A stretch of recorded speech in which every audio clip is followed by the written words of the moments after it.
Так называемая афганская война продлилась целых 10 лет, с 1979 по 1989 год. По официальным данным, количество убитых, умерших от ран, пропавших без вести и попавших в плен советских военнослужащих в ходе этого вооруженного конфликта составило около 15 тысяч. Были среди них и те, кто остался в живых, но не вернулись домой. В марте 1992 года была создана специальная российско-американская комиссия по делам военнопленных и пропавших без вести. В ходе ее работы Россия смогла получить сведения о 163 советских граждан, оставшихся в Афганистане. Выяснилось, что среди советских солдат были и те, кто добровольно перешел на сторону афганских маджахетов и воевал против своих. Один из перебежчиков, Бахретдин Хакимов, уроженец Самарканда, военнослужащий 101-го мотострелкового полка в Герате, он исчез в сентябре 80-го года. Оказалось, что Хакимов был тяжело ранен, о нем заботились местные жители, они лечили его и ухаживали за ним. Молодого узбека взял под свою опеку местный старейшина. Когда раненый поправился, он стал членом общины и принял новое имя – шейх Абдулла. Так же, как и местные старейшины, он занимается знахарством.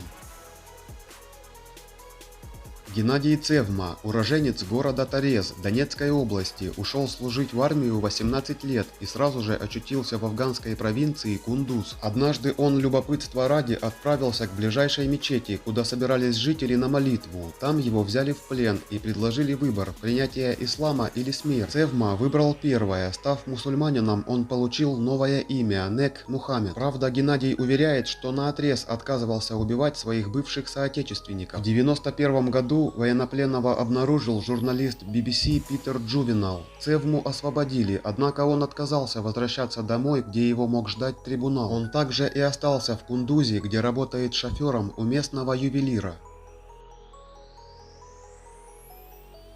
Александр Левенец из Луганской области также служил в Кундузе, водил бензовоз, но в отличие от Хакимова и Цевмы ушел к душманам по доброй воле. Случилось это в 1984 году. По одной из версий его довела дедовщина, по другой ему грозило наказание за то, что торговал с местным населением. Левенец и его сослуживец Валерий Кусков встретились с полевым командиром Амирхаламом. Оба перебежчика сразу же согласились принять ислам и вступить в ряды боевиков, воюющих против советской армии. Правда, Кусков вскоре же был убит в бою, а Левенец остался в живых. Об Ахмаде, так стал зваться Левенец, узнали советские спецслужбы и потребовали его выдачи. Однако Амирхалам отказался выдавать своего родича. В мирное время Левенец работает таксистом.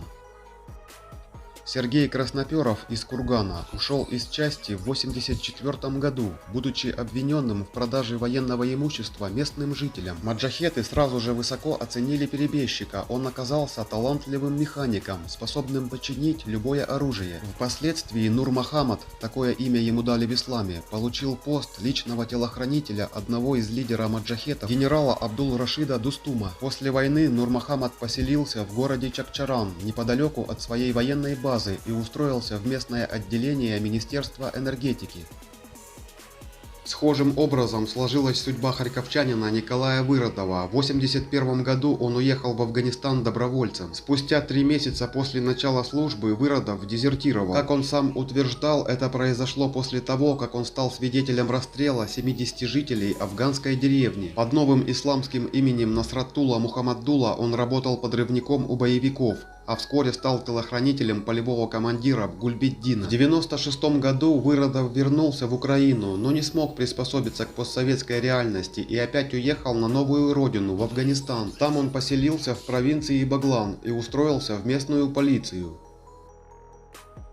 По версии Times, таких невозвращенцев может насчитываться несколько сотен, кто-то остался у чужих по случайности, а кто-то и вполне целенаправленно.